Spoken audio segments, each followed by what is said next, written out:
Baik, yang pertama terkait dengan latar belakang masalah ya, perumusan masalah ya, mengidentifikasi masalah pembelajaran atau apa yang dihadapi oleh para peneliti.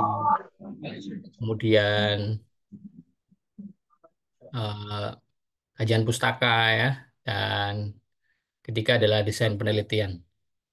Oke, nanti kita apa namanya bahas ya satu-satu.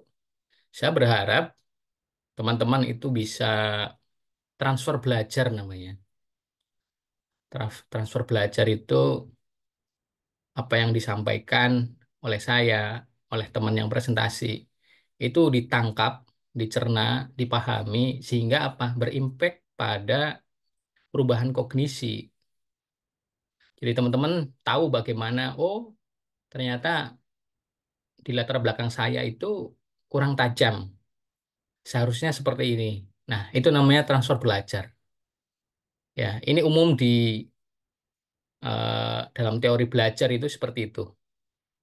Jadi ini kan teman-teman ini kan mahasiswa ya, berbeda dengan anak-anak SMA begitu. Sehingga cara berpikirnya sudah maju, cara berpikirnya sudah lebih bagus. Nah, dari sana nanti teman-teman bisa melakukan refleksi sehingga nanti bisa memperbaiki ya, yang belum tajam jadi tajam, yang belum benar dalam menuliskan kutipan misalnya, hal-hal yang sederhana yang mengganggu misalnya itu diperbaiki. Ya, cara mencantumkan referensi sesuai dengan style yang diharapkan misalnya belum sesuai itu diperbaiki. Kalau itu tidak diperbaiki berarti tidak ada transfer belajar. Kognisinya belum berjalan. Kognisinya belum berjalan dengan baik. Ya, Anda ini kan calon seorang guru ya, atau mungkin teman-teman adalah guru hari ini. Ya, guru dalam arti yang luas begitu. Sehingga diharapkan Anda membawa perubahan minimal terhadap diri Anda sendiri. Ya. Oke, baik. Hari ini siapa yang mau presentasi dulu? Kalau yang presentasi berarti dapat masukan. Nanti teman-teman boleh memberi masukan, saling feedback gitu. Oke, siapa yang mau presentasi?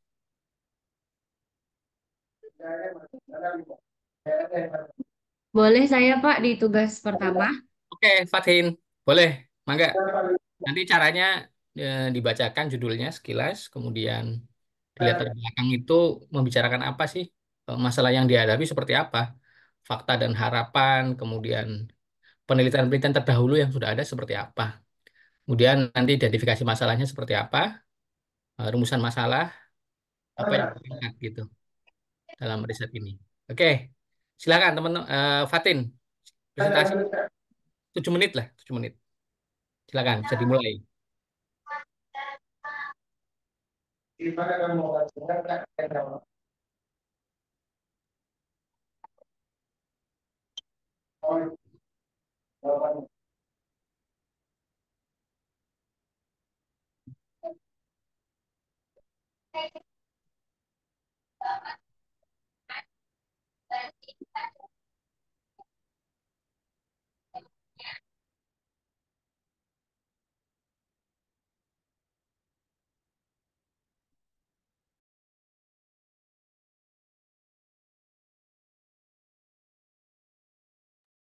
Setelah Fatin siapa? Sukarelawan? Saya boleh Pak di tugas pertama Pak? Boleh, mangga. Setelah Langsung. Anissa, tugas pertama siapa lagi? Oke, Kang Steady, mangga disiapkan ya Bapak, nanti ininya, apa? Presentasinya. Silakan. Fatin, siap?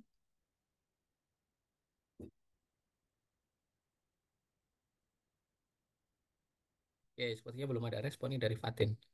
Oke, Steady, siap, Steady. Atau mau Anissa dulu? Boleh Pak di tugas yang An- pertama? Oke, silakan Anissa. Baik Bapak, Bismillah. Assalamualaikum warahmatullahi wabarakatuh. Eh, di sini saya ingin mencoba mempresentasikan hasil penelitian saya yang berjudul Pengaruh Penerapan Pembelajaran Pendidikan Agama Islam dalam Membentuk Karakter Peserta Didik. Di sini saya mempunyai dua variabel, di mana ada variabel bebas dan ada juga variabel terikat. Di mana Mungkin di variabel ini, bebas saya Anissa ditampilkan ininya. tugasnya. Oh, baik, Pak. Saya Share coba, Pak, screen ya. ya, share screen.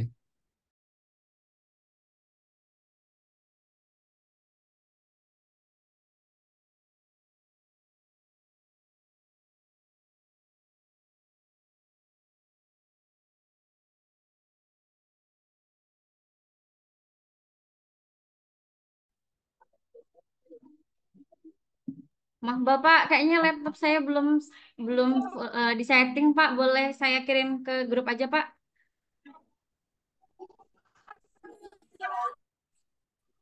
Kirim ke chat aja, ke chat, Oke, boleh, Pak. kirim ke chat.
Baik, Pak. Sudah saya kirim, Pak, ke Bapak, Pak.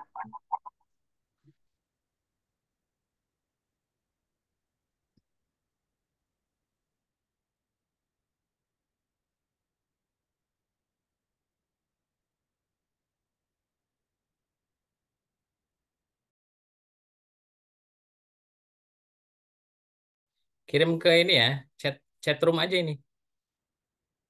Kalau WA saya nggak terintegrasi dengan ini. HP, Chat grup, Pak, ya. laptop, iya. Chat grup ini nih, di Zoom ini nih, sini. Nah, yang lain yang mau maju mungkin disiapkan ya, siapkan.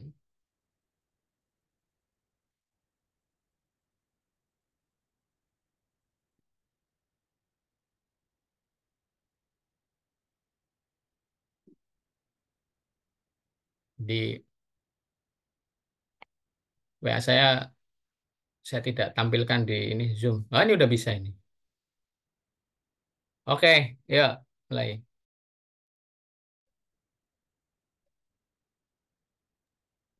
Baik, Pak. Bismillah. Saya ulangi. Assalamualaikum warahmatullahi wabarakatuh. Di sini saya ingin mempresentasikan hasil penelitian saya untuk memenuhi tugas mata kuliah metodologi penelitian, di mana saya memilih judul yaitu pengaruh penerapan pembelajaran pendidikan agama Islam dalam membentuk karakter peserta didik. Di sini saya mempunyai dua variabel, di mana ada variabel bebas dan variabel terikat. Di mana variabel bebas saya ialah pengaruh penerapan pembelajaran pendidikan agama Islam, dan kemudian variabel terikat saya ialah karakter peserta didik. Jadi di sini saya mempunyai latar belakang masalah. Pembelajaran ialah membelajarkan peserta didik menggunakan asas pendidikan maupun teori belajar yang merupakan penentu utama keberhasilan pendidikan. Pembelajaran merupakan proses komunikasi dua arah, mengajar dilakukan oleh pihak guru sebagai pendidik, sedangkan belajar dilakukan oleh peserta didik. Jadi, pembelajaran pada dasarnya adalah proses penambahan informasi dan kemampuan baru ketika kita berpikir informasi dan kemampuan apa yang harus dimiliki oleh peserta didik, maka pada saat itu juga kita semestinya berpikir strategi apa yang sangat penting untuk dipahami. Sebab apa yang harus dicapai dalam menentukan strategi pembelajaran, guru pun selalu menggunakan strategi pembelajaran yang lebih dari satu. Kemudian pendidikan agama Islam juga merupakan proses ikhtirayah mengandung ciri dan watak khusus, yaitu proses penanaman, pengembangan dan pemantapan nilai-nilai keimanan yang menjadi fundamental spiritual manusia di mana sikap dan tingkah lakunya termanifestasikan menurut kaidah-kaidah agamanya. Pendidikan Islam juga melatih kepekaan atau sensibility para peserta didik sedemikian rupa sehingga sikap hidup dan perilaku didominasi oleh perasaan mendalam, nilai-nilai etis dan spiritual Islam. Jadi Pak, singkatnya saja, karena pendidikan agama Islam itu adalah sesuatu ajaran yang sangat baik dan mulia isinya, tentu jika diajarkan kepada peserta didik akan membentuk karakter yang baik pula. Kemudian di sini saya juga ada identifikasi masalah di mana berdasarkan latar belakang masalah di atas tadi, maka saya dapat mengidentifikasikan masalah sebagai berikut. Ada dua. Yang pertama ialah adakah pengaruh pendidikan agama Islam terhadap karakter peserta didik? Yang kedua, seberapa besar pengaruh pendidikan agama Islam terhadap pembentukan karakter peserta didik? Kemudian di sini juga, saya juga ada rumusan masalah. Apakah penerapan pembelajaran pendidikan agama Islam berpengaruh dalam pembentukan karakter peserta didik? Kemudian ada tujuan penelitian, di mana tujuan penelitian ini berdasarkan rumusan masalah yang telah dikemukakan. Maka tujuan dari penelitian ini adalah untuk mengetahui pengaruh penerapan pembelajaran pendidikan agama Islam dalam membentuk karakter peserta didik. Kemudian manfaat penelitian bagi peserta didik, yaitu diharapkan bahwa hasil penelitian akan menjadi motivasi bagi peserta didik untuk mempraktekkan perilaku yang sesuai dengan ajaran Islam. Kemudian bagi pendidik sendiri, diharapkan bahwa hasil penelitian ini akan digunakan sebagai salah satu bahan pemikiran dan pertimbangan untuk pengembangan, peningkatan, dan penyempurnaan. Di sini saya mengambil beberapa referensi Bapak yang sudah tertera di layar. Baik, itu saja Bapak yang dapat saya presentasikan. Saya mohon maaf apabila ada kata yang salah. Saya akhiri. Assalamualaikum warahmatullahi wabarakatuh. Oke, baik. Jangan dulu diturunkan ya, ke judul dulu. Terima kasih, Anissa. Oke, ya, masukan saya yang pertama terkait dengan judul ya. Ini sangat umum sekali, kurang spesifik. Nah, spesifik ya. Ini peserta didik di mana gitu ya? Di kelas berapa misalnya? Karena ini skripsi ya, berbeda dengan eh, jurnal misalnya. Ini skripsi mungkin spesifik ya. Di mana nih penelitiannya gitu ya? Kira-kira di mana penelitiannya, Anissa? Baik Bapak, di tempat saya mengajar sekarang yaitu di Mas Al Islam. Madrasah Eh, Aliyah ya. ya, Oke. Madrasah Aliyah itu kan mata kuliah, mata pelajaran PAI itu kan sangat di breakdown ke beberapa mata pelajaran ya. iya Bapak. Gidalak, fikih, gitu ya. Ya, Apalagi Al-Quran hadis. Al-Quran hadis. Ya. Terus usul fik ada nggak? Iya, fikih Pak. Fikih kan Pak? Fikih. Beda ya Terus Pak? apalagi Kemudian bahasa Arab. Arab. Terus apalagi Kayaknya sudah Pak di tempat saya udah ya. empat. Ya, Memangnya ada mata pelajaran PAI dah. kayaknya enggak Pak. Iya, saya dulu di pesantren di Aliyah Iya. juga nggak ada PAI itu. Adanya ya fikih, usul fikih gitu ya. Iya. Bahasa Arab, Qiraatul Kutub, gitu. Oke, baik. Saya tahu arahnya. Jadi karena kamu jurusan PAI mau mencoba PAI gitu ya. Tapi kan Anda bisa Ya, mengambil cabangnya misalnya akidah akhlak atau pembelajaran fikih. Bisa, boleh. Boleh aja. Itu kan rumpun PAI ya, rumpun PAI. Nggak ada mata kuliah, eh, nggak ada jurusan kuliahnya itu akidah akhlak. Nggak ada. Adanya akidah filsafat dari filosof. Nah, kalau PAI itu kan boleh mengajar mata pelajaran rumpun itu. Akidah akhlak, fikih, Quran hadis, bisa ngajar itu. Ya, punya SIM lah ya. Kalau mau spesifik sih, lebih baik mapel aja. Kan mau di madrasah aliyah ya, kecuali di SD, SMP, SMA itu PAI ya. Nggak masalah di madrasah aliyah Anda sendiri, tapi ambil mata kuliah, mata pelajaran yang apa? Diajarkan di sana ya, bukan PAI. Kemudian meneliti karakter itu bukan hal yang sebentar, bukan hal yang sebentar karakter itu. Karakter itu kan mengkarak ya, menempel, menjadi identitas karakter tuh. Jadi karakter itu kan eh, dari penerimaan, kemudian sampai pada muncul perilaku, bisa dilihat, itu kan prosesnya tidak sebentar. Prosesnya itu lama sekali. Jadi kalau Anda penelitian 1 minggu itu belum bisa Anda melihat bagaimana perubahan karakternya. Ya, atau mungkin 1 bulan juga nggak bisa ngelihat karakter 1 bulan kok bisa merubah karakter luar biasa sekali gitu ya. Karakter itu lama ininya, rentang waktunya. Sehingga susah sekali untuk diobservasi secara ini ya, eh, runtime gitu ya, real time gitu. Itu sih. Lama karakter itu ya, perilaku. Perilaku kan bagian dari karakter ya. Menilai karakter itu lama sekali. Jadi kalau Anda hari ini melihat misalnya eh, perubahan karakter siswa Anda di sekolah ya dari kelas 10 sampai kelas 12 misalnya. Dilihat, Pak.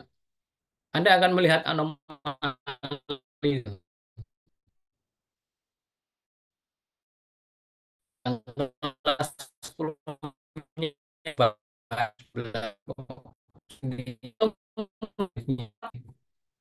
jadi saran saya sih meneliti hal-hal yang bisa diukur secara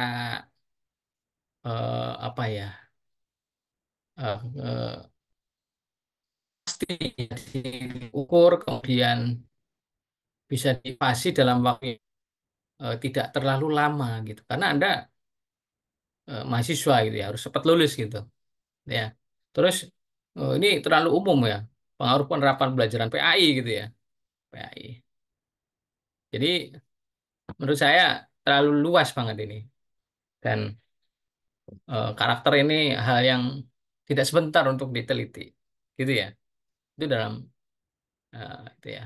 Oke, tapi kalau motivasi bisa nggak motivasi? Bisa. Motivasi itu bisa diukur dalam rentang waktu tertentu begitu. Motivasi lebih bisa terkuantifikasi kalau motivasi itu. Nah, oke. Jadi nanti hasilnya ya agak samar-samar begitu. Samar-samar gitu. Oke, oke ya. Coba ke bawah lagi ke latar belakang. Ini judul ya. Latar belakang masalah ini yang pertama tidak ada kutipan. Padahal di sini banyak pernyataan yang eh, perlu dikutip ya. Ya. Jadi harus ada di setiap paragraf itu harus ada eh, penguat ya, penguat. Jadi kita tidak bicara sendiri, tapi ada loh teori pembelajaran yang kita kutip dari misalnya tentang teori karakter itu siapa sih tokohnya. Ya. Kemudian dari penelitian-penelitian terdahulu, misalnya karakter siswa ya misalnya cenderung seperti apa? Baikkah? Kurang baik atau sangat baik? Menurut siapa? Hasil penelitiannya siapa misalnya? Itu perlu dikutip di dalam latar belakang. Sehingga Anda tidak melakukan klaim sepihak. Ya. Ada padanan atau ada hal yang mungkin bertentangan atau mendukung klaim Anda. Itulah pentingnya sumber kutipan di sini. Ya. Kalau di referensi Anda sudah mencantumkan referensi, tapi tidak dikutip di dalam body text-nya. Nah, ini ya. Ini penting semuanya. Mungkin jangan diulangi ya teman-teman yang lain. Ya, itu syarat wajib. Kenapa kita harus mengutip? Itu tadi alasannya tadi. Kita tidak bisa klaim sepihak. Karena kita juga baru melakukan menduga-duga, menghipotesis. Sehingga perlu adanya eh, evidence. Nah, evidence itu muncul dari mana? Dari hasil riset orang lain yang bisa memperkuat klaim atau pernyataan kita di dalam tulisan. Gitu intinya. Oke, di sini sudah muncul belum masalahnya di latar belakang? Coba lihat ke atas. Observasinya mana hasil observasi? Atau mungkin hasil penelitian orang lain? Ada nggak? Mengapa misalnya di latar belakang itu Anda harus menjelaskan mengapa sih riset itu penting dilakukan? Mengapa penting? Misalnya dengan metode PrEC itu bisa itu. Mengapa sih penting gitu ya? Karakter, mengapa karakter yang diteliti, bukan yang lain? Ada apa dengan karakter di tempat Anda mengajar? Nih, pendidikan agama Islam memiliki peran penting dalam bentuk karakter peserta didik. Nah, ini baru klaim-klaim ya. Ini klaim, ini guru harus mengajarkan tata krama, menghormati yang lebih tua, guru dan teman, pembentukan karakter yang baik, mendorong siswa. Ini baru ini aja, baru mengungkapkan bahwa karakter itu harus dimiliki oleh siswa dan diajarkan, dikasih contoh gitu ya. Apa teladan, berarti kan ini semua sangat penting. Oke, ini baru klaim-klaim aja nih. Oh, ini udah mana ini nih, agama dalam mengulangi perbuatan negatif. Ini masih bersifat normatif sekali ya. Klaim-klaim itu belum didukung oleh data-data. Ya, data-data. Ya, Anda bisa mengutip misalnya dari penelitian orang lain, ya dari buku-buku yang eh, book chapter misalnya tentang tentang khusus tentang karakter, riset-riset karakter gitu ya. Oke, sebenarnya belum ada masalah yang diungkapkan di dalam latar belakang ini. Belum belum tajam ya. Belum secara spesifik mengangkat eh, karakter. Jadi kalau boleh memberi saran, itu berangkatlah di awal itu tentang pembelajaran agama Islam itu seperti apa. Satu paragraf aja. Pembelajaran agama Islam itu seperti apa sih karakteristiknya? Tujuannya orang belajar pendidikan agama Islam itu apa gitu. Ini terlalu eh, melebar kemana-mana nih. Ngalur ngidul gitu ya. Jadi kurang nonjok gitu ya. Kurang spesifik gitu. Kurang tajem gitu. Kurang to the point gitu ya. Eh, Pendidikan agama Islam itu apa sih? Tujuan belajarannya seperti apa? Oh, selanjutnya pembentukan karakter. Karakter yang seperti apa? Nah, itu satu paragraf aja. Terus didukung oleh referensi-referensi. Ya, ini tolong diperhatikan ini karena akan menyangkut tugas skripsi Anda ke depan sehingga hari ini saya sampaikan itu menjadi bekal nih, bekal yang bermanfaat itu. Pegangin itu nanti coba nanti buktikan dengan eh, ketika mata kuliah skripsi coba nanti pembimbing Anda akan gitu ya. Coba yang tajam gitu ya. Kemudian yang kedua, mungkin paragraf yang kedua bicara tentang karakter. Ya. Karakter hari ini siswa di sekolah itu seperti apa? Ya, ya, ya. Terus didukung oleh penelitian-penelitian terdahulu tentang misalnya rendahnya karakter siswa. Mengapa bisa terjadi rendahnya karakter?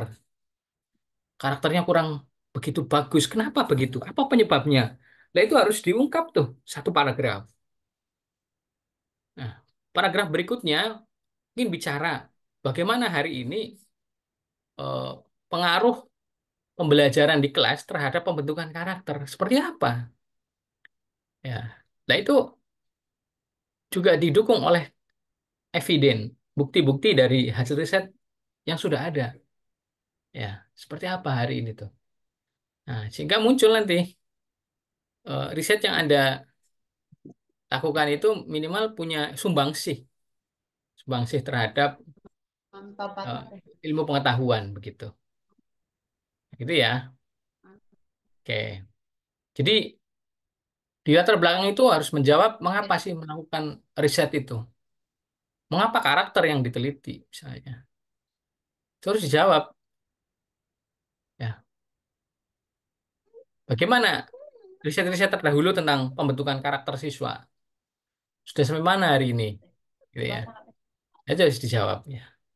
Kemudian dicoba ke identifikasi.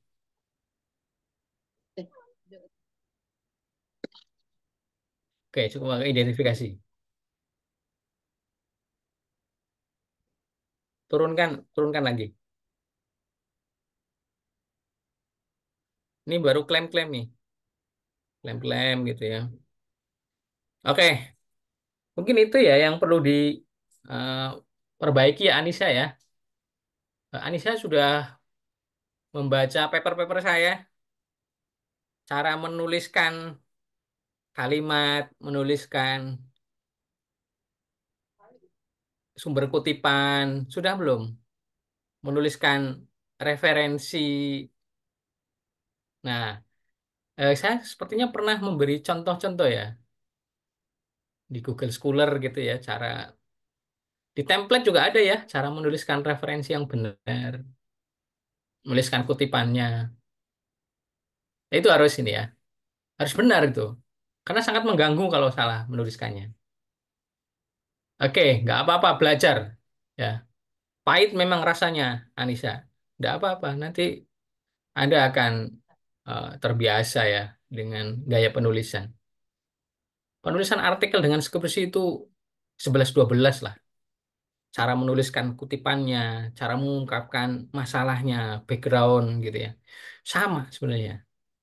Cuma memang di artikel itu lebih ringkas gitu. Lebih ringkas. Karena artikel itu kan terbatas.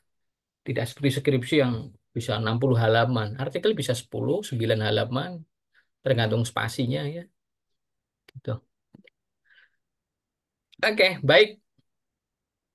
Terima kasih ya Anissa. Tepuk tangan buat Anissa. Baik, Bapak. Terima kasih. Yuk. Tuh, kasih tepuk tangan tuh ya. Sekarang siapa tadi? Kang Steady ya? Kang Steady, sudah siap, Kang? Siapa, Pak? Oke, silakan, Kang Steady.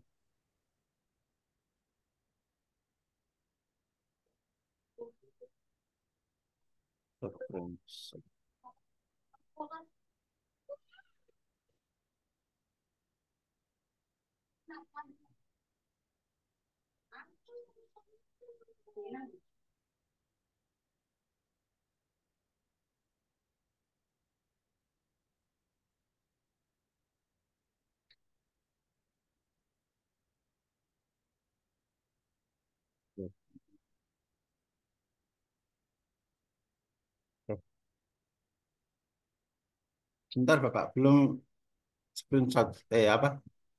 Share. Kalau share itu lewat apa ya? Nah, itu langsung aja share yang tombol biru, Kang. Iya. Langsung aja share gitu. Klik share, terus cari file yang mau ditampilkan. Buka dulu filenya, udah dibuka. Sudah. Terus ke zoom. Ke zoom kan ada layarnya tuh.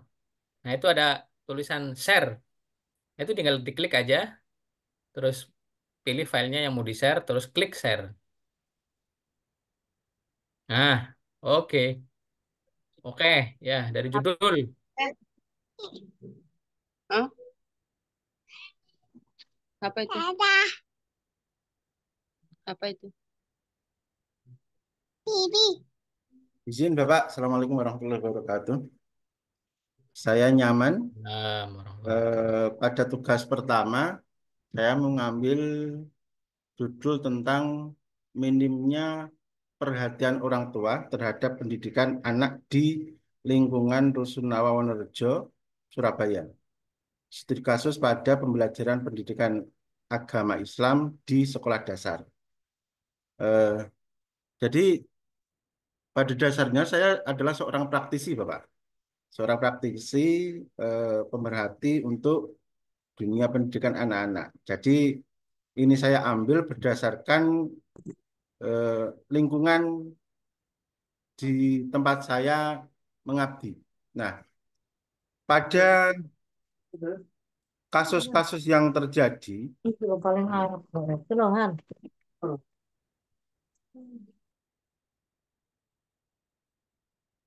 proses pendidikan tidak hanya terbatas pada kegiatan belajar di sekolah, tetapi juga membutuhkan peran serta keluarga, terutama orang tua dalam mendampingi, membimbing, dan mengarahkan anak dalam menghadapi berbagai tantangan hidup. Nah, keterlibatan orang tua ini juga sangat penting, tidak hanya dalam mendukung pembelajaran akademik, tetapi juga dalam membentuk karakter anak, termasuk karakter religius. Namun, kenyataannya di berbagai lingkungan, termasuk di daerah status sosial ekonomi menengah ke bawah, seperti halnya di Rusunawa ini, pemerhatian orang tua terhadap pendidikan anak seringkali terbatas. Nah, faktor-faktor seperti kesibukan orang tua dalam mencari nafkah, kurangnya pemahaman tentang pentingnya pendidikan agama, serta keterbatasan waktu untuk mendampingi anak berkontribusi pada minimnya perhatian terhadap pendidikan anak, khususnya pendidikan agama. Nah, singkat saja Bapak, jadi dari berdasarkan studi literatur dari latar belakang tadi dapat disimpulkan bahwa peran aktif orang tua sangat penting dalam pembelajaran PAI. Upaya penyelesaian masalah dapat dilakukan dengan satu, membangun kemitraan antara guru PAI dengan orang tua agar tercipta kesinambungan antara pembelajaran di sekolah dan di rumah. Yang kedua, memberikan pelatihan atau bimbingan kepada orang tua tentang pentingnya pendidikan agama dan bagaimana mereka bisa terlibat secara aktif. Yang ketiga, menciptakan program keagamaan berbasis keluarga, seperti program sholat berjamaah bersama keluarga, diskusi keislaman di rumah, atau kegiatan keagamaan di komunitas, seperti misalnya pembelajaran TPQ atau lain-lainnya itu. Nah, dari latar belakang ini, saya mengidentifikasi masalah ada 4, yaitu yang pertama adalah rendahnya keterlibatan orang tua dalam proses belajar anak di rumah, khususnya dalam pembelajaran pendidikan agama Islam. Yang kedua, kurangnya penguatan nilai-nilai keagamaan di lingkungan keluarga, yang seharusnya menjadi fondasi awal pembelajaran PAI sebelum anak menerima pendidikan formal di sekolah. Yang ketiga, minimnya komunikasi dan kolaborasi antara guru PAI dan orang tua siswa, sehingga proses pembelajaran tidak berkelanjutan antara sekolah dan lingkungan di rumah. Terakhir, rendahnya motivasi dan semangat belajar anak terhadap pembelajaran PAI yang dapat disebabkan karena tidak adanya dampingan dan motivasi dari orang tua di rumah.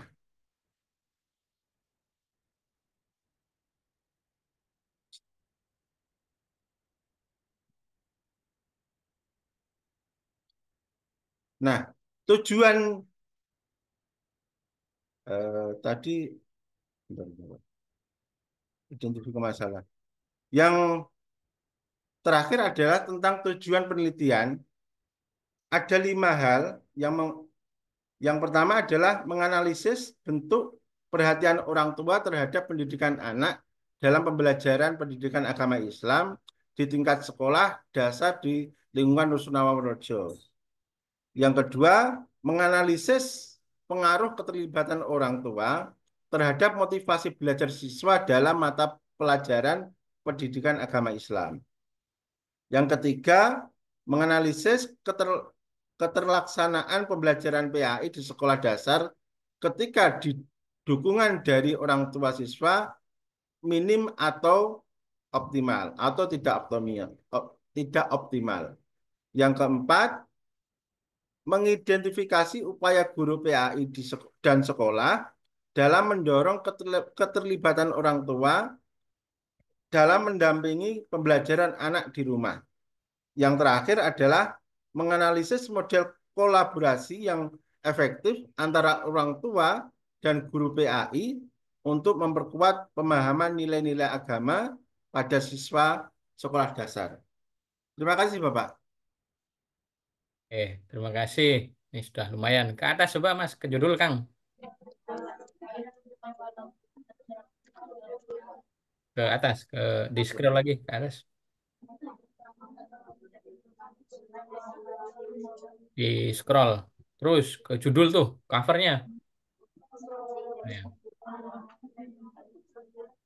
Sebentar, Pak. Oh iya, Pak, sebentar, Pak.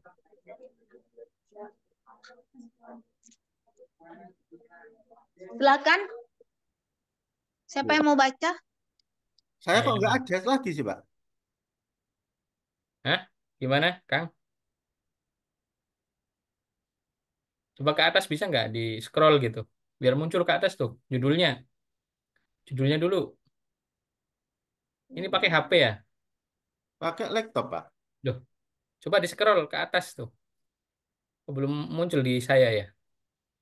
Masih di B, identifikasi masalah tuh. Coba-coba ke atas. Kang, di scroll lagi. Bentar, bentar. Berarti bukan ini tadi, Pak, ya. Ini eh, Office nih yang ditampilkan. Nah, ke atas coba digulir gitu. Kalau pakai mouse ya tinggal digulir aja. Ini, Pak, ya. Sudah, Nah, Pak. ya, betul. Eh, oke. Minimnya perhatian orang tua terhadap pendidikan. Oke, ini ya. Ini udah masalah ini ya. Memang di judul itu memang harus ada masalah yang diungkap ya. Masalahnya apa? Oh, peran orang tua nih seperti apa. Tapi kalau minimnya peran orang tua ini udah nggak usah diteliti nih. Udah ketahuan dari judulnya orang tua minim nih perannya. Jadi minimnya itu dibuang saja. Oh, gitu. Kalau saya simak dari latar belakang itu lebih banyak eh, mengungkap bagaimana problem yang dihadapi orang tua ya. Kemudian bagaimana peran orang tua seharusnya dalam mendidik anak. Itu kan begitu ya? Kaitannya sama pembelajaran PAI di sekolah begitu ya. Nah, Sebentar, sebaiknya di sebentar, judul Pak. itu Diulangi, Pak. saya rekam santai aja. Nanti bisa Siap, siap, siap, Pak. diunduh di YouTube. Jadi di judul tuh jangan langsung menyatakan minimnya perhatian orang tua. Ini sudah identifikasi masalah kalau minimnya perhatian orang tua itu. Tapi memang di judul tuh harus ada masalah yang mau diselesaikan. Tapi tidak seperti ini cara merumuskannya. Jadi mungkin yang ingin Anda ungkap adalah bagaimana peran orang tua gitu ya.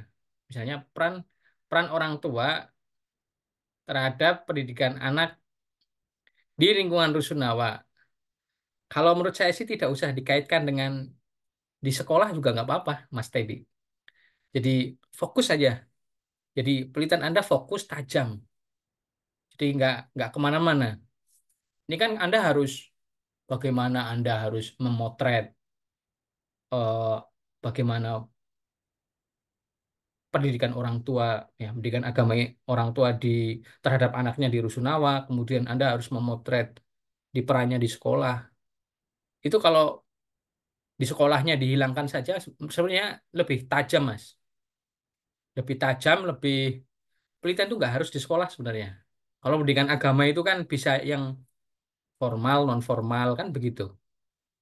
Misalnya di Rusunawa itu sebenarnya pola-pola pendidikan agama Islam di situ kan rata-rata di Rusunawa itu kan orang-orang pekerja ya, orang-orang pekerja, orang-orang ibu rumah tangga gitu ya, bapak-bapak ngomong anak itu kan seperti itu tuh di Rusunawa. Nah, dengan ekonomi yang sangat heterogen gitu ya, cenderung menengah ke bawah kan begitu ya Mas Teddy ya. Nah, itu yang di highlight sebenarnya. Itu lebih tajam, itu lebih menarik, Mas. Lebih menarik. Di sekolahnya sebaiknya menurut saya dibuang aja, tapi fokus aja eh, Anda meneliti bagaimana sih kontribusi atau peran orang tua dalam mendidik ya anak gitu ya, khususnya terkait dengan eh, ajaran agama Islam di Rusunawa itu. Nah, itu spesifik aja di situ. Itu Anda kan penelitiannya kualitatif nih, betul nggak, Steady? Nah, itu tajam itu kamu, Ya, Mas Steady itu. ya. Penelitiannya fokus aja di Rusunawa itu. Menarik menurut saya, menarik. Jadi nggak usah dikaitkan dengan sekolah.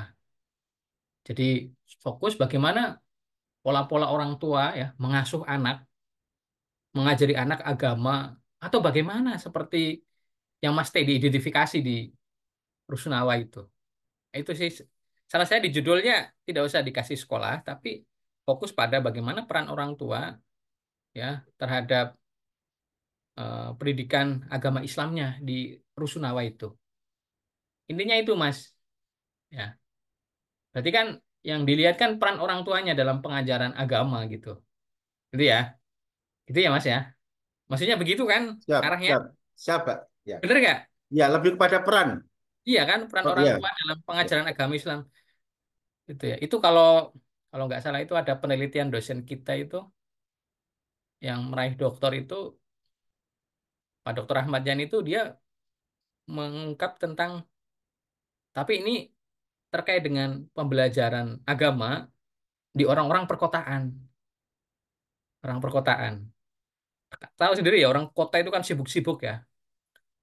Pagi jam 7 udah berangkat kerja dan orang-orang dengan ekonomi yang berbagai latar belakang, mungkin ada yang sedang, rendah, yang tinggi gitu ya. Itu dilihat pola-pola pengajaran agamanya. Itu mantap itu seperti itu. Nah, kalau Mas Teddy mau ya fokus aja di Rusunawa itu, spesifik aja di Rusunawa. Saya yakin lebih tajam nanti, lebih tajam. Yo. Oh ternyata karakteristik pengajaran agama atau peran orang tua dalam mengajarkan agama di Rusunawa itu, Anda akan menemukan polanya, karena ini penelitian kualitatif ya, kan menemukan sebuah teori ya, namanya eh, grounded teori, teori dasar gitu. Dilihat seperti apa pola-polanya, gitu. Nah itu akan mendalam, Anda mengamati, mungkin ikut ya nanti di dalamnya Anda ikut nongkrong di rumahnya berapa lama gitu, karena Anda kan juga menjadi ini ya di Rusunawa itu ya, menjadi Ya, istilahnya, setiap hari mendampingi wah, mereka, Pak. nah itu Anda punya potensi untuk malah riset di situ, ngobrol dengan orang tuanya, ikut karena ini penelitian kualitatif ke depan misalnya ya Anda ingin spesifik aja ini, fokus aja. Eh, Anda ikut ngaji gitu ya, ikut keseharian, nginep di Rusunawa, bisa jadi mengamati apa sih yang diajarkan orang tua di dalam kesehariannya. Penelitian kualitatif itu seperti itu ya. Jadi ikut ya. Anda pernah mendengar seorang dosen yang riset di lokalisasi? Pernah mendengar? Jadi dia tuh hidup di sana ya, tapi nggak nyoba. Dia hidup ya berinteraksi di lingkungan itu, tapi tidak nyoba ya. Ya, jangan dicoba kalau itu, Pak. Dia hidup di sana. Itu ada saya pernah mendapati cerita itu ketika saya kuliah di Jogja. Itu bagaimana penelitian kualitatif itu dalam gitu. Ya jangan dicoba ya. Saya nggak ngajarin yang jelek-jelek. Itu hanya contoh saja bahwa peneliti kualitatif itu hidup bersama. Ya, ingin meneliti tentang kebiasaan adat misalnya. Nggak mungkin kita meneropong dari jauh penelitian kualitatif itu. Ya kita harus ikut dalam prosesi adatnya, ya, ikut membaur dengan masyarakat. Dan itu berbulan-bulan. Ya, tidak sehari dua hari, enggak. Penelitian kualitatif itu ya seperti itu, continue gitu ya, sampai mendapatkan data yang lebih ya, representatif sesuai dengan ya, aja dulu. Itu ya. Oke, next Mas. Latar belakang. Latar belakang masalahnya udah tajam ya. Udah tajam tadi udah eh, bagaimana mengungkapkan klaim-klaim ya. Ya. klaim misalnya bagaimana peran orang tua ya di dalam pembentukan atau dalam pengajaran agama di eh, rumahnya gitu ya, di lingkungan rumahnya. Eh, ini sudah lumayan, ini udah muncul apa masalahnya muncul ya, tetapi kurang didukung oleh klaim Anda, kurang didukung oleh referensi yang apa namanya, yang relevan ya. Coba Mas Teddy nanti cari di Google Scholar aja lah, yang paling gampang ya. Cari kata kunci, misalnya tulis saja misalnya peran, ini saya carikan. Yang akhir aja nanti. Oke, Mas, ke bawah Mas. Bukan kesibukan mencari nafkah, yo, ya kan? Nah, pendidikan ini udah ada nih, tapi ini sebaiknya jangan footnote ya, Mas. Ya, jangan footnote. Biasakan pakai endnote di dalam teks, body text-nya itu. Kutipannya tuh nggak usah pakai footnote. Ya. Ini kan pakai footnote tuh. Lihat di artikel-artikel saya. Ketik aja di Google Scholar, Mujib Ubaidillah itu banyak artikel saya. Rata-rata pakai IPA. Ya saya harus mengajarkan, ya saya mengajar ya, saya juga menulis, meneliti, mempublikasikan gitu. Saya oke, kurangnya keterlibatan orang tua dalam mendampingi. Oke, ini udah muncul nih gap 2. Mau menonton ini pentingnya pendidikan agama Islam. Oke, oke ini sudah mau mantap Mas, tapi mungkin tidak di sub-sub begini ya. Tapi ungkapkan di dalam sebuah paragraf ya, diungkapkan dalam sebuah paragraf. Jadi idealnya ya orang tua punya peran penting dalam pengajaran agama di rumah tangga atau di lingkungan keluarganya gitu. Idealnya kan seperti itu ya. Nah, faktanya bagaimana? Orang tua sibuk dan ini sebagainya kan begitu ya. Oke, gapnya udah muncul sih. Ya. Oke, Mas, ke bawah Mas. Nah ini sudah ada lumayan nih. Sejalan dengan itu hasil penelitian Kartini dan Rohmat menunjukkan bahwa anak-anak didampingi orang tuanya dalam memiliki sikap religius yang lebih baik. Oke,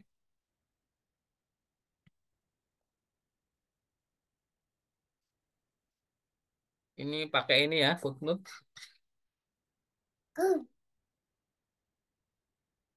Oke, oke. Rendahnya keterlibatan orang tua, oke, sip. Udah, identifikasi masalahnya udah benar. Kurangnya penguatan nilai keagamaan. Di lingkungan keluarga, oke. Komunikasi, oke, benar. Oke, rendahnya. Oke, terus. Oke, bagaimana bentuk perhatian orang tua? Mungkin keterlibatan ya. Bagaimana peran orang tua mungkin ya. Bagaimana peran orang tua dalam pendidikan agama di lingkungan Rusunawa? Bagaimana ya? Bagaimana perannya begitu ya? Apa faktor misalnya? Faktor pendukung, belum ada ya? Faktor pendukung, faktor penghambat, pengajaran agama di lingkungan keluarga di Rusunawa itu. Nah,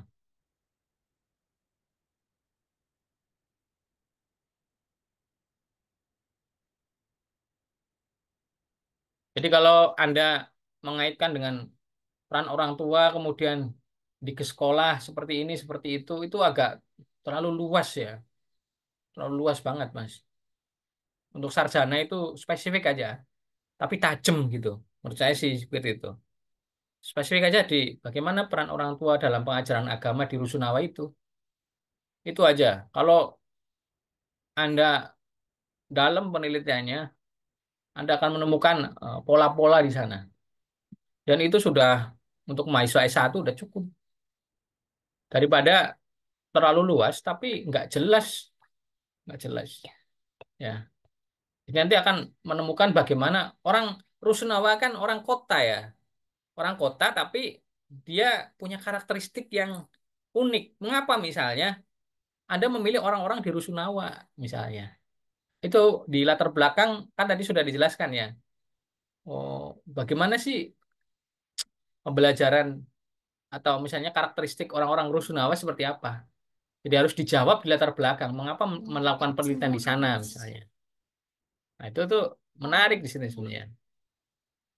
Gitu ya, Mas. Coba ke bawah, Mas. Nanti tujuannya ya disesuaikan dengan rumusan masalah. Bentuk perhatian orang tua terhadap pendidikan anak, pengaruh keterlibatan terhadap motivasi belajar. Ini terlalu sangat luas banget, Mas, ini, Mas. Sudah melihat keterlibatannya, melihat motivasinya, luas, luas sekali. Mungkin spesifik aja, melihat peran orang tua dalam pengajaran agama di keluarga, ya, di penduduk Rusunawa itu. Kemudian apa faktor dampaknya, itu ya, faktor pendukung, faktor penghambat seperti apa, itu dua pertanyaan itu sudah lumayan itu, sudah lumayan. Jadi ini banyak banget nih. Anda nggak selesai satu semester, Mas. Ya, nggak selesai satu semester. Dua aja tuh. Dan atau satu cari lagi apa ya, misalnya satu peran orang tua, keterlibatan peran orang tua dalam pengajaran agama di Rusunawa itu seperti apa, dianalisis nanti kemudian faktor pendukung dan penghambat pengajaran agama oleh orang tua di Rusunawa itu. Kemudian mungkin satu lagi apa yang bisa terkait identifikasi masalah tadi yang bisa ini ya. Soalnya motivasi, kalau ada di pertanyaan, itu harus ada di identifikasi atau di latar belakang. Tadi motivasi sudah ada belum di latar belakang? Motivasi Motivasi belajar sudah ada belum di latar belakang? Saya belum mendengar ya. Saya juga tadi sekilas nggak melihat ya. saya Sekilas. lebih ke saya yang saya dalami lebih kepada ini, Pak. Latar belakang ini apa peran orang Orang tua tuanya, kan? orang Ya, tuanya ya. ya. Jadi tadi motivasi sebaiknya dihilangkan juga karena tidak mengungkap bagaimana motivasi siswa belajar agama. Itu belum ada, belum ada, Pak. Ya, lebih baik nggak perlu ada misalnya sih. Keperan orang tua, kemudian faktor penghambat, faktor pendukung, itu yang harus ada tuh. Nah, ya. Nah, itu sih sebenarnya. Oke, makasih Mas Teddy. Siap. Jadi, Siap, tadi Pak. sebaiknya spesifik aja bagaimana peran orang tua dalam pengajaran agama di Rusunawa aja. Dilihat secara komprehensif, secara mendalam, itu sudah satu riset yang menurut saya bagus. Bagus, ya. Karena setara disertasi aja, itu tidak melebar kemana-mana. Dia melihat bagaimana peran orang tua dalam pengajaran agama di kaum perkotaan. Itu dia disertasi. Ya. Nah, skripsi, ya tadi di Rusunawa.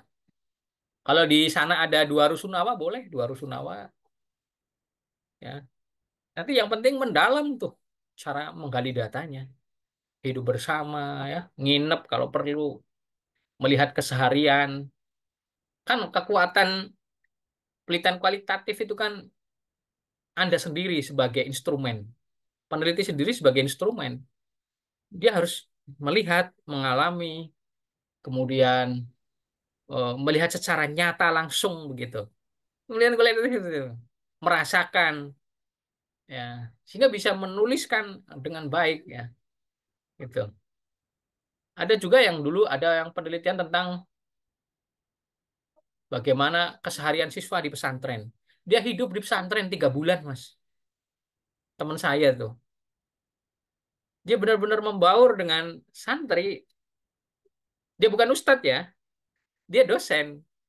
Dia membaur dengan kesehariannya dengan santri, ikut kegiatannya. Itu pilihan kualitatif itu seperti itu. Ya. Oke, baik. Steady. Terima kasih. Terima kasih, Bapak. Yuk. Ya. Ada lagi yang mau presentasi terkait latar belakang nih yang sudah saya sampaikan. Kira-kira template yang saya berikan itu kira-kira memberi panduan tidak?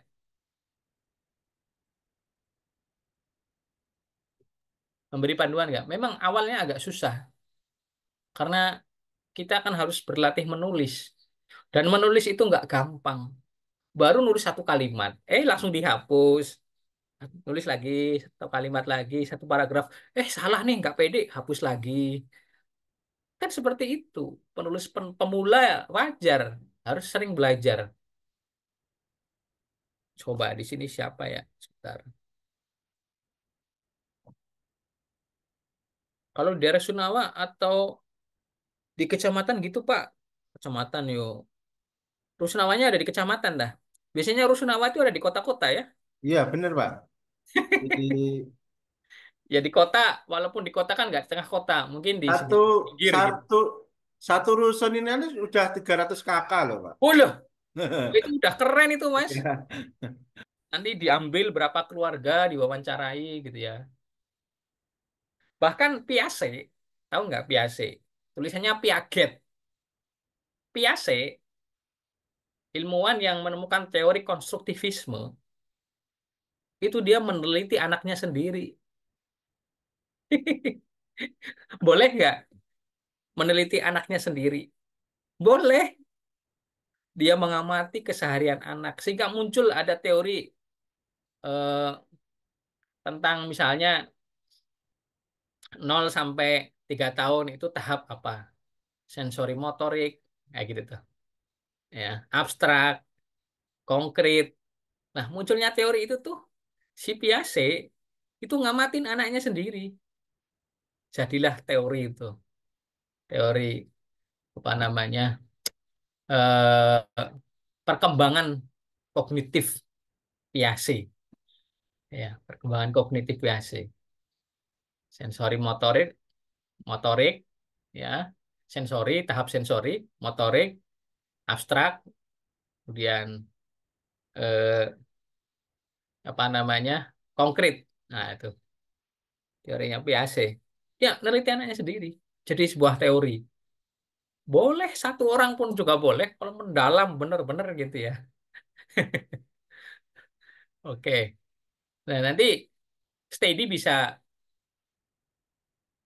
kalau mau benar fokus, mulai sekarang nulis saja Mas Steady. Nulis proposalnya yang bagus. Nanti ketika mengajukan judul skripsi, udah fokus itu aja. Mengapa meneliti peran orang tua di Rusunawa itu menarik?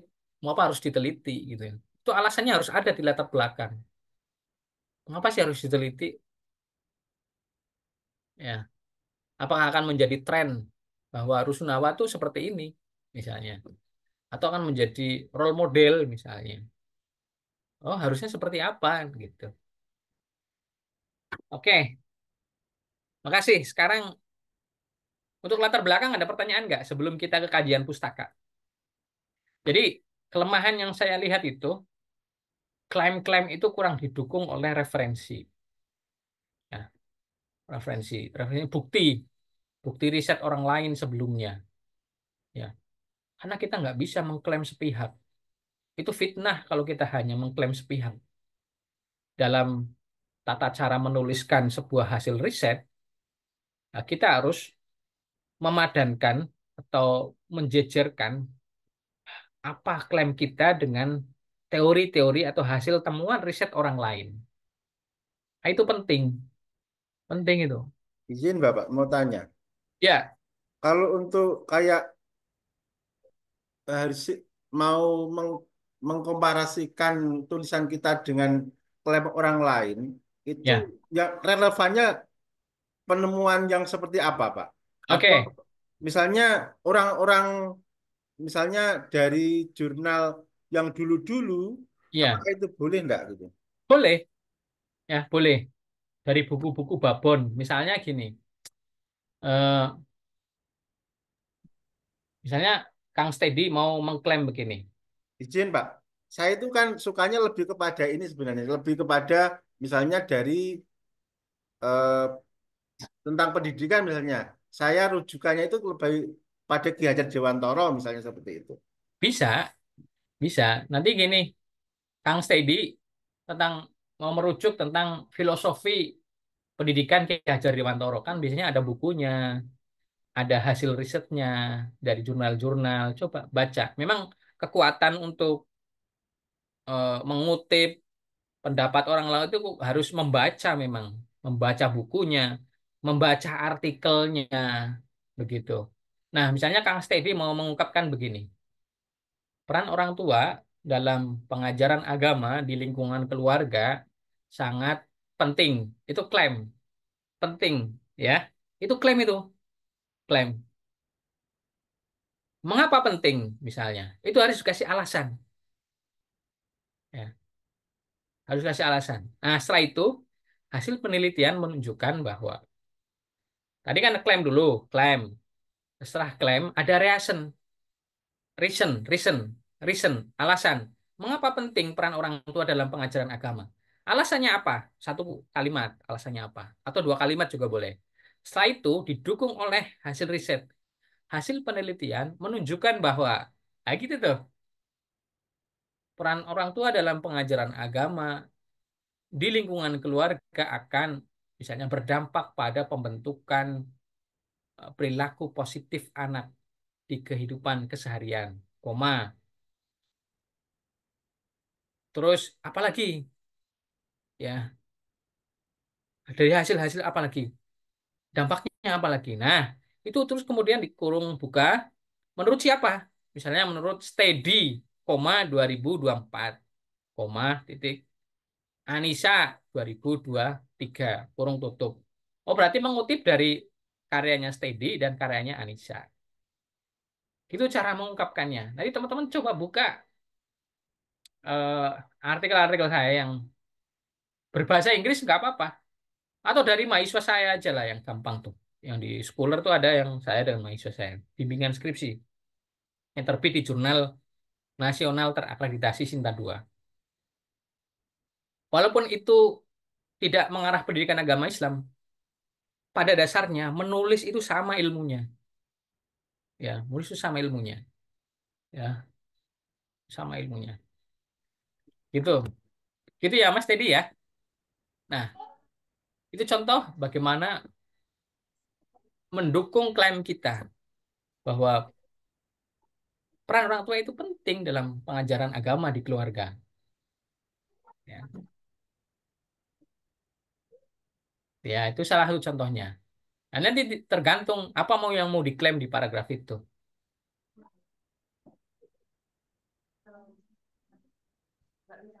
Gitu ya.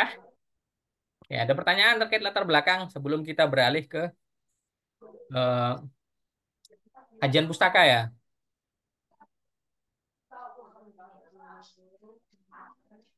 Aksara, halo Aksara, ada yang mau disampaikan? Sampaikan. Oke. Oke, siapa yang mau menyampaikan terkait dengan kajian pustaka? Sukarelawan.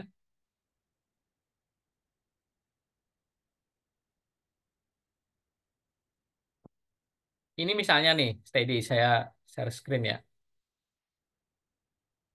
Muncul nggak ini? Muncul, Nah, muncul, Pak, muncul. nah Ya Kang Pak, Steady, kelihatan Pak. nah bisa ngutip kayak gini nih. Nih, orang tua dalam didik anak perspektif Islam. Ini bisa nih, tapi jangan harus baca. Sebenarnya artikel itu tuh apa yang bisa kita kutip dari sana? Nih, kita klik saja coba PDF-nya. Oke.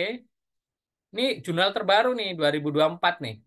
Artinya ini hasil riset terbaru nih, Jurnal Kajian Ilmu Pendidikan.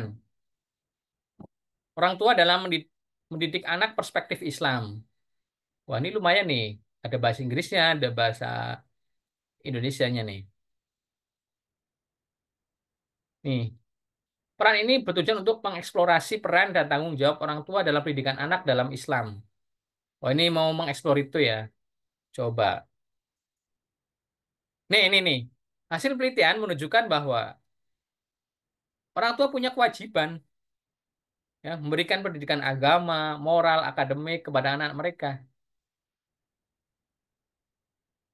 Misalnya nih, Steady mau mengungkap bahwa di hasil observasi di mana tuh? Rusunawa. Apa hasil observasinya di Rusunawa, Mas Teddy? Terkait bagaimana peran orang tua. Contohnya Pak. Ya, hasil observasi di Rusunawa terkait dengan keterlibatan orang tua dalam pengajaran agama. Apa hasil observasinya menurut Mas Teddy? Jadi selama ini yang terjadi Ah, itu orang ya. tua itu cenderung abai Pak. Ah, Mereka oh, lebih memasrahkan misalnya ya. tentang pendidikan PAI Orang itu ya sudah lebih kepada ini guru TPQ misalnya seperti itu aja. oke. Nah, kan ini klaimnya Mas Teddy nih dari hasil observasi ya. Titik hasil penelitian ah, hal ini bertentangan dengan hasil penelitiannya siapa nih?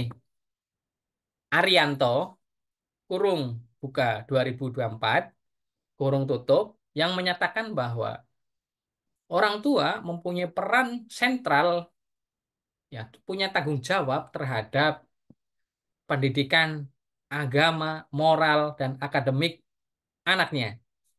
Nah, gitu cara mengungkap tuh. Salah satu tekniknya seperti itu. Ya, salah satu teknik.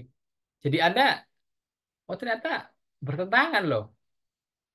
Apa yang sudah dilakukan hasil observasi itu, seharusnya ya orang tua punya tanggung jawab dan kewajiban. Ya, punya kewajiban, tanggung jawab untuk mendidik anaknya, mendidik agamanya, moralnya, akademiknya. Misalnya ya, ya, agama lebih apa? Akidah, ibadah, akhlak. Jadi pengajaran agama itu nggak selalu ngaji, Mas Teddy. Tapi bagaimana akhlak di rumahnya? Anak misalnya, bagaimana sih orang tua berakhlak di rumahnya? Dan bagaimana eh, memberi contoh di rumahnya? Nah, kemudian ibadahnya, ibadahnya gimana? Ibadahnya di rumah, gitu ya. Sering diajak sholat kah? Disuruh ngaji kah? Atau ngaji bersama? Nah, itu tuh. Nah, ini cara style ini aja, mengungkap memadukan dengan riset orang lain. Nah, gitu caranya. Ternyata hasil observasinya seperti ini. Kan hasil penelitian harusnya seperti ini. Nah, nggak apa-apa, itu cara mengungkapkannya. Itu namanya gap analysis, ya Mas Teddy ya. Gap analysis itu namanya.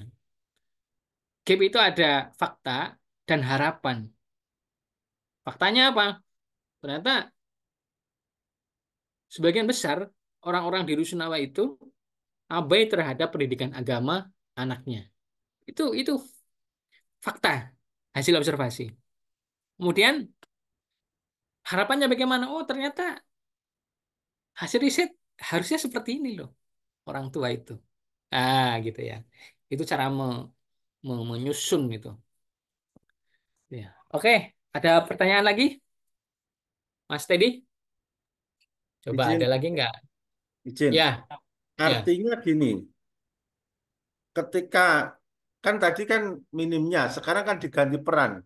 Kalau peran Hmm. itu nanti kan dari hasil observasi itu kan nanti apa berbeda kan, Mbak? Satu misalnya keluarga ini memang AB, satu keluarga ini dalam memberikan apa eh, ke ke anaknya memberikan contoh-contoh seperti itu. Artinya itu kumulatif ya namanya apa ya? Berbeda-beda antara satu Ya, keluarga dengan keluarga ya. yang lain. Ya, nanti diklaimnya ditutup. Bisa jadi misalnya adanya variasi yang berbeda. Artinya keterlibatan atau peran orang tua di Rusunawa itu punya apa namanya peran yang hasilnya itu berbeda-beda. Ya. Ah, untuk mendapatkan data yang apa lebih komprehensif, maka perlu dilakukan sebuah riset misalnya. Bagaimana sih pola-pola peran orang tuanya dalam pengajaran agama, apa faktor pendukung dan penghambat dan lain sebagainya. Nah, itu nanti diungkap aja di latar belakang. Ya, latar belakang. Jadi kan variatif ya. Variatif tidak semuanya abai. Mungkin ada yang tidak uh, perhatiannya tidak full gitu ya. Bisa jadi, maka perlu diungkap pola-polanya ya dengan berbagai nanti narasumbernya ya narasumber atau ya eh, yang diwawancarai. Nanti akan muncul tuh pola-polanya. Seperti apa gitu. Ya. Misalnya ternyata nanti didapatkan misalnya pola peran orang tua di Rusunawa itu yang ideal untuk pengajaran agama itu harusnya seperti ini gitu. Nah, misalnya ya, faktor penghambatnya apa saja nih? Waktu misalnya, nggak ada waktu. Misalnya ya, pulang pergi, pulang pergi pagi, pulang malam, anak sudah tidur. Kan mungkin orang tua satu sibuk banget, satunya lagi enggak. Itu bisa jadi pengaruh ya. Nah, nanti bisa diungkap itu di risetnya misalnya. Itu sih. Itu kalau benar-benar riset oh, dalam gitu ya. Ini nih. Peran orang tua dalam menumbuhkan minat belajar agama anak usia 10 sampai 12 tahun. Ini bisa nih jadikan apa namanya? Referensi. Nanti dibaca dulu ya. Minimal abstrak sama kesimpulan dah kalau males baca. Minimal abstrak sama kesimpulan nih coba baca nih. Dia kualitatif nih, pakai teknik analisis datanya dari Mills and Habermas nih. Ya, ini yang umum ya. Ini kualitatif nih. Anda kan kualitatif nih. Nih, kan mirip-mirip nih pernyataannya yang sama tadi itu. Ini beritanya kualitatif. Ini ada kendalanya yang ya kan Mas? Nih, kendala yang dihadapi apa saja? Oh, sibuk bekerja. Kurangnya waktu dengan anak. Yuk, Mas Teddy. Ya, nih, kurangnya bekal ilmu lah. Ini nih udah. Nih, seperti ini nih. Mungkin faktor pendukungnya apa kalau misalnya dia berhasil belajar agama? Kan mungkin ada yang berhasil juga. Tidak semuanya gagal kan? Nih, nih, peran orang tuanya apa? Oh, membimbing, mengawasi, berikan motivasi, surprise, sanksi hadiah. Keteladanan belum ada nih kayaknya. Ya kan? Kasih keteladanan lah. Ya, kendala, faktor pendukung, faktornya. Nah, ini seperti ini, Mas. Nanti ini ini hasil riset nih. Ini bisa nanti dikutip, ya, dikutip di penelitian Anda nih. Hasil risetnya siapa ini? Solehah Sucipto Purbasari dari jurnal apa ini? Muria Kudus nih, Pendidikan Agama Islam nih. Sorry, Jurnal Prasasti Ilmu. Oh ya, nih site kutip. Tuh, tapi kurang lengkap nih halamannya. Coba lihat teman-teman ini muncul nggak site-nya? Site-nya muncul nggak? Site gitu. Itu ya. Oke. Ada lagi nggak riset? Ini sudah dikutip belum yang tadi, Mas Steady? Belum, Pak. Nih, 2025 nih Mas Steady. Terbaru nih. Peran orang tua dalam pendidikan anak. Solusi strategis di tengah transformasi tren pembelajaran modern dan krisis perhatian keluarga. Coba kita buka ya hasil risetnya ya. Tolong dibaca artikelnya nih. Minimal ya di bagian abstrak dan kesimpulan deh. Ya kalau mau sih di bagian hasil dan pembahasan. Itu minimal tadi ya. Nih, Zahin, Jurnal Pendidikan Agama dan Budaya. Abdul Hamid, Universitas Nurul Jadid, Probolinggo nih, institusinya. Coba nih, kita lihat nih.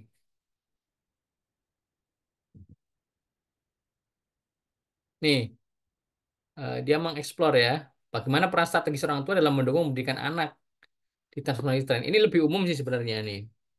Tidak spesifik tentang agama. Jadi peran orang tua itu dalam pendidikan itu bisa menstabilkan emosi anak. Nah ini nih, menimbulkan kedekatan, ya, keberhasilan pendidikan. Ini boleh kok dikutip, Mas. Ini masih berkaitan itu. Bagaimana peran orang tua dalam keluarga, ya.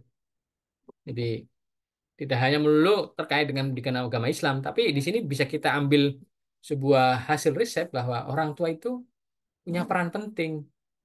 Ya, kalau dia berperan akan meningkatkan apa, Om? Meningkatkan ikatan emosional, ya, membangun kedekatan, ya, stabilitas emosi anak, dan keberhasilan, sehingga nanti berdampak pada pendidikan anak, keberhasilan pendidikan anak. Nah, ini cara mengungkapkannya nih. Ini ini klaim nih. Terus ini didukung nih. Sebuah studi, tuh, 42% orang tua merasa kesulitan mendampingi anak karena kurangnya literasi digital. Namun anak-anak mendapatkan pendampingan yang ada kurang 20%. Ini namanya eviden nih dari hasil studinya Kementerian Kemdikbud 2022. Itu cara mengungkapkannya. Hasil studi atau hasil penelitian menunjukkan bahwa hasil studi STEDI 2025 menunjukkan bahwa peran orang tua dalam pengajaran agama Islam memberi dampak pada, misalnya, atau sebagian besar orang tua di Rusunawa, misalnya, seperti apa? Ya, ini cara mengungkap ini sih. Lumayan ini, udah lumayan nih. Itu ya Mas Teddy ya. Ini masih mengungkap bagaimana teknik ya, menuliskan masalah, menuliskan klaim dan sumber kutipan di pendahuluan. Ya, enggak apa-apa. Orang namanya belajar ya, wajar bingung ya. Mau nulis apa, dihapus lagi, itu udah biasa. Ini nih, peran dan tanggung jawab orang tua mendidik anak secara Islami dalam rumah tangga. Coba kita buka aja nih. 2024 loh nih, Mas. Ini riset terbaru nih. Mana ini? Ini dari jurnal Stein. Oke, STAI. Oke. Coba kita buka PDF-nya.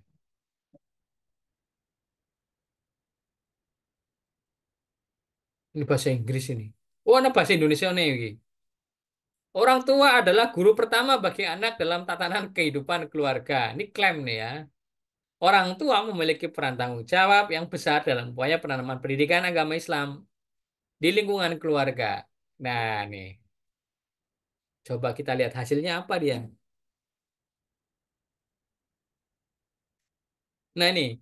Orang tua mempunyai andil dalam menumbuhkan kepribadian anak ya, agar dapat hidup dan wah ini bahasanya kok agak rancu ya. Jadi intinya kalau orang tua itu berperan di dalam dalam pengajaran agama di lingkungan keluarga, anak itu akan tumbuh ya, tumbuh dengan baik ya, aspek kepribadiannya, ah, gitu ya. Kemudian sesuai dengan ajaran nilai-nilai Islam.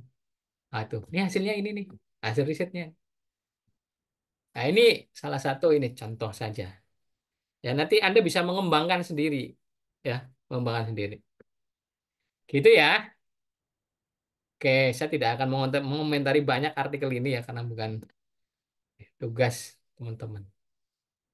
Oke, tapi ini kita lihat hasil risetnya apa. Jadi orang tua punya peran tanggung jawab ini ya, mendidik anaknya di lingkungan keluarga. Oke, ada pertanyaan terkait dengan background. Nanti saya unggah ini hasil rekamannya. Tenang aja. Oke. Ada yang mau menyampaikan terkait dengan kajian pustaka? Coba lihatlah. Gak usah disampaikan, tayangin aja. Coba ibu-ibu ya. Tadi udah ibu-ibu, laki-laki, ibu-ibu lagi nih, bapak-bapak. Coba. Ibu Yus, Ana. Halo, Ibu Yus. Halo, Bu Yus. Maaf Bapak, baru Ya, gimana? pulang dari TK, Oh, sudah jadi siap belum belum? siap. Oh, belum Mana di siap. laptop? Oh, oke lah kalau Iya. begitu. Pak Taufik, ada nggak Pak Taufik? Siap nggak, Pak Taufik? Besok-besok kalau nge-Zoom harus siap ya. Siap laptopnya atau HP-nya udah ada presentasinya. Malamnya belajar dulu. Oke, Ibu Rahma coba, Bu Rahma. Halo, Bu Rahma. Atau Pak Steady aja deh. Pak Steady, sekalian aja deh di ini, Siapa? di bab 2-nya lah, Bab 2 ya Pak ya? biar komprehensif. Bentar Pak.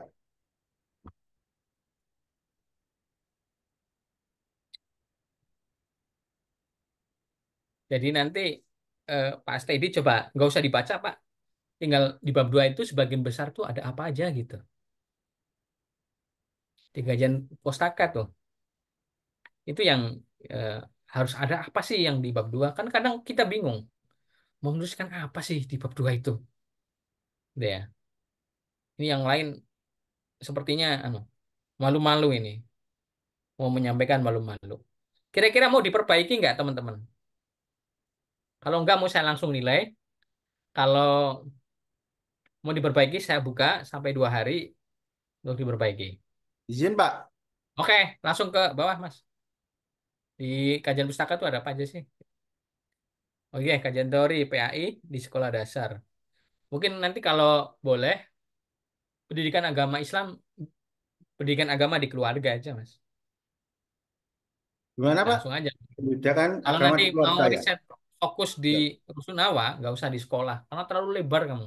Oh, siap, siap. Jangan terlalu lebar, jadi kemana-mana nanti risetnya. Tapi khusus saja mempelajari pola di pengajaran agama atau peran orang tua di Rusunawa itu aja, spesifik aja. Karena ini penelitian kualitatif, jadi harus ini nih, tuh ya. Oke, tadi mungkin di pertama itu tentang pengajaran agama ya, pengajaran agama Islam di keluarga. Ya, Baiti Janati, rumahku surgaku. Nah, itu harus ada tuh. Maksudnya keluarga itu harus ada nuansa seperti itu, pengajaran agamanya. Nah, ada pengajaran agama di keluarga atau di lingkungan keluarga. Seperti apa pengajaran agama itu? Pengajaran agama kan tidak hanya di sekolah, di mana aja bisa di keluarga. Nanti seperti apa tuh teori tentang pengajaran agama gitu ya. Kemudian bagaimana peran orang tua, seperti apa gitu ya. Itu diungkap di situ. Dari hasil-hasil riset sebelumnya. Izin Pak. Jadi langsung langsung ke poin kedua ya Pak. Peran orang tua dalam pendidikan anak. Pendidikan agama Islam di keluarga aja dulu Oh gitu. Siap. boleh. Yang kedua, kalau mau dipecah, nanti yang kedua peran orang tua dalam pendidikan agama boleh. Jadi kan bonggolnya itu kan Anda itu kan pendidikan agamanya dulu kan. Nah, pendidikan agamanya dulu di atas di yang pertama itu pendidikan agama atau pendidikan agama Islam. Nanti tapi bicara spesifik bagaimana pengajaran agama Islam di keluarga. Terus yang kedua mungkin spesifik subnya lagi adalah peran orang eh, peran orang tua dalam pengajaran pendidikan agama di keluarga. Apa seperti apa? Nah, itu dari hasil-hasil riset sebelumnya. Ya, ini ada Epstein menggunakan konsep parental involvement yang menekankan perlunya kemitraan antara. Oke, udah, ini ada teori-teorinya nih. Oke, Mas. Nanti nanti dikembangkan paragrafnya ya, Mas. Dikembangkan. Peran orang tua dalam pengajaran agama. Oke lah, ini peran orang tua kan. Keterlibatan kan berarti peran. Faktor penghambat. Ini nanti kan peran orang tua tuh. Nanti keterlibatan orang tua, faktor penghambat pendukung itu masuknya di peran orang tua. Jadi subnya subbab tuh. Sub-subbab. Jadi di dalam tuh. Oke. Mungkin yang perlu diungkap adalah bagaimana keagamaan itu, keagamaan orang-orang di Rusunawa itu. Jadi karakteristik Rusunawa penduduknya itu seperti apa itu perlu ditulis tuh di bab 2 tuh. Ya mau. Masih aja kuliah rek. Mau gratis iki. Oh iya gratis.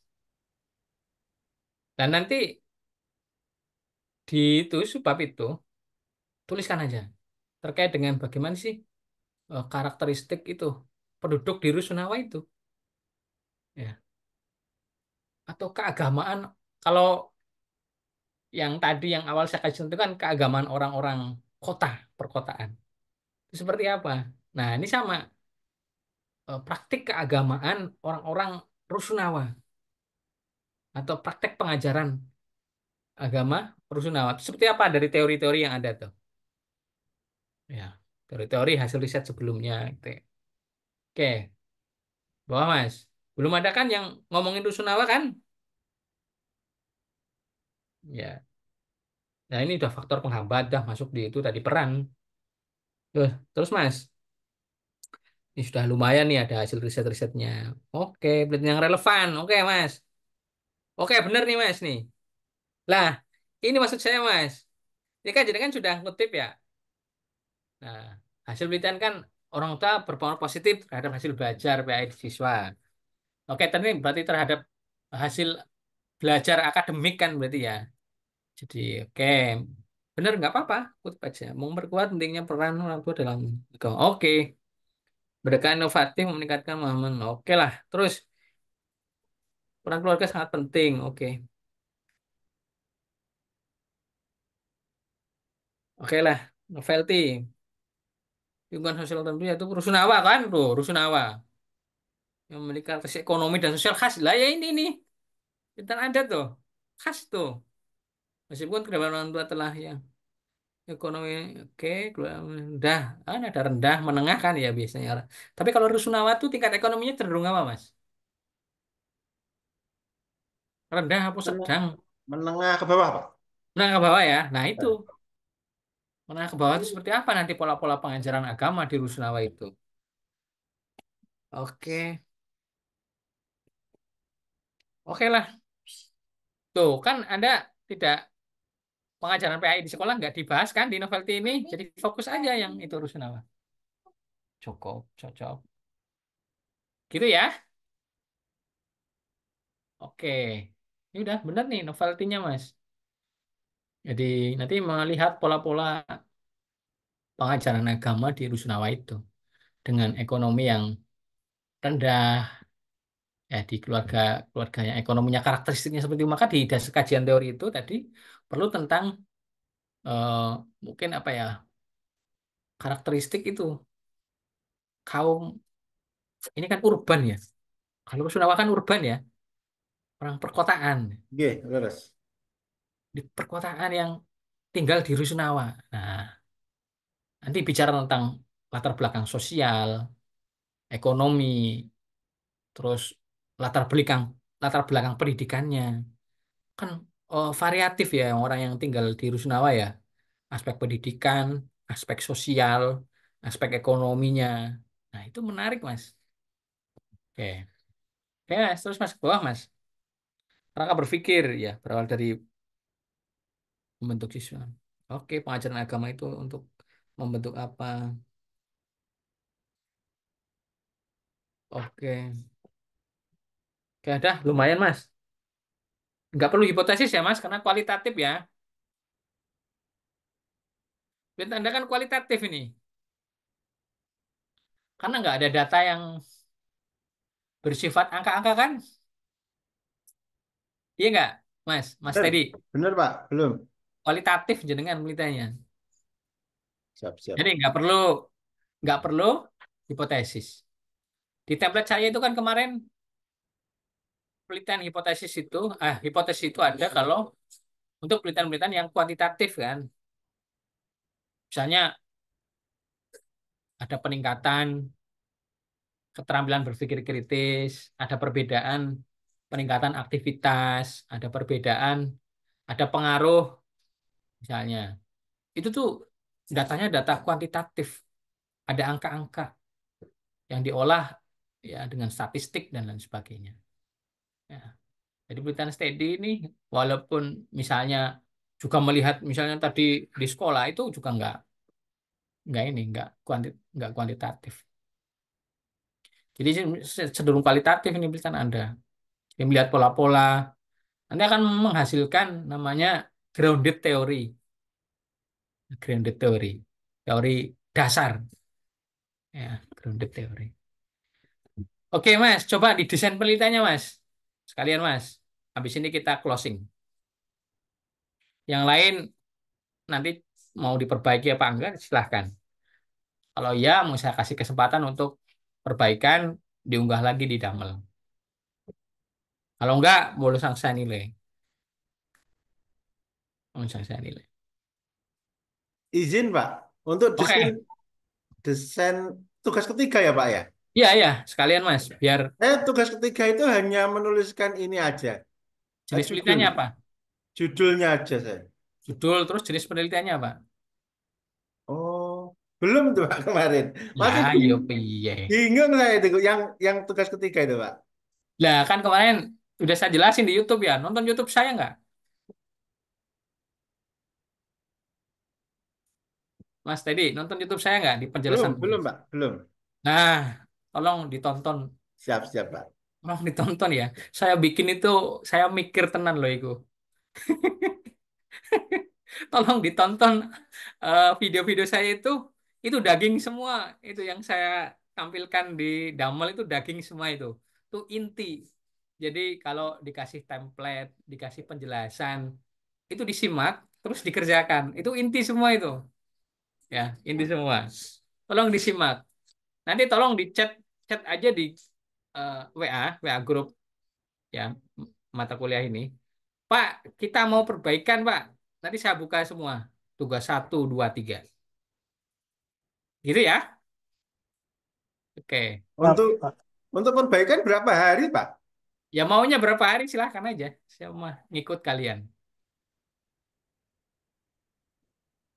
Ini kalau untuk saya perbaikannya lebih kepada judul ya Pak ya. Ya judul, tadi kemudian dirapikan tuh paragraf-paragrafnya. Siap. Didukung statement dengan hasil-hasil riset sebelumnya.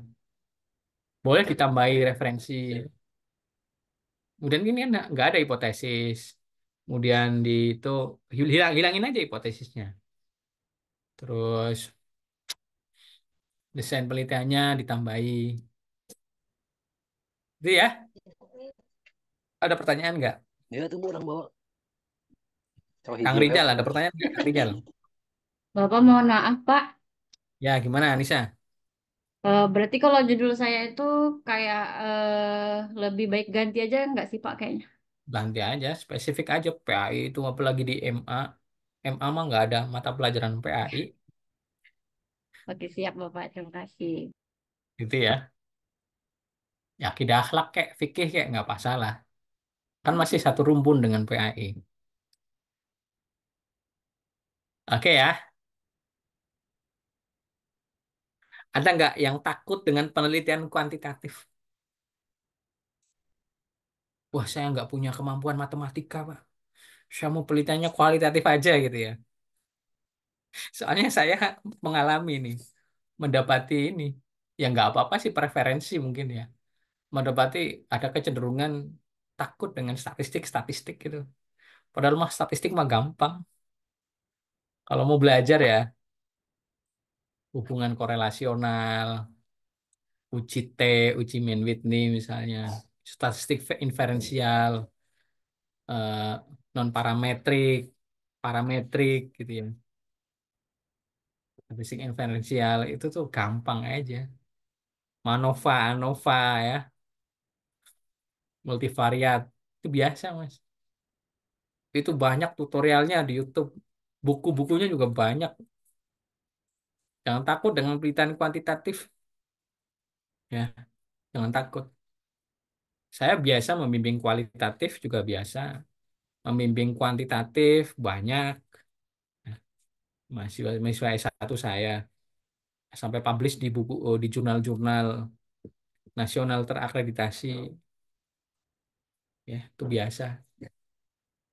Jadi teman-teman nggak perlu takut. Semester berapa ini teman-teman? 4. 4 Pak. Semester Semester 4, 4 ya. Bapak. Semester 4 Empat, sudah Pak. mulai harus berlatih menulis. Nanti ada mata kuliah publikasi ilmiah. Teman-teman akan lebih tekankan lagi bagaimana menulis kutipan yang benar, bagaimana menyusun karya ilmiah artikel. Jadi mulai dari sekarang nih, ya. Jangan nunggu nanti. Mulai sekarang harus belajar yang benar. Menulis kutipan yang benar, menuliskan referensi yang benar. Ya, itu menjadi dasar. Kalau nggak benar tuh ganggu. Ya. Jangankan kalian, mahasiswa saya yang menyusun skripsi itu kalau cara ngutipnya nggak benar, menuliskan referensi nggak benar, saya coret-coret tuh. Saya coret-coret. Karena itu sudah menjadi hal yang baku. Hal yang baku. Saya kasih coret-coret, saya kasih catatan, saya kasih contoh begitu. Biasanya begitu. Gitu ya. Oke. Cukup hari ini siapa yang nggak masuk? Ini ada 30 mahasiswa. Pasti ada 20-an mahasiswa yang nggak masuk ini. Oke.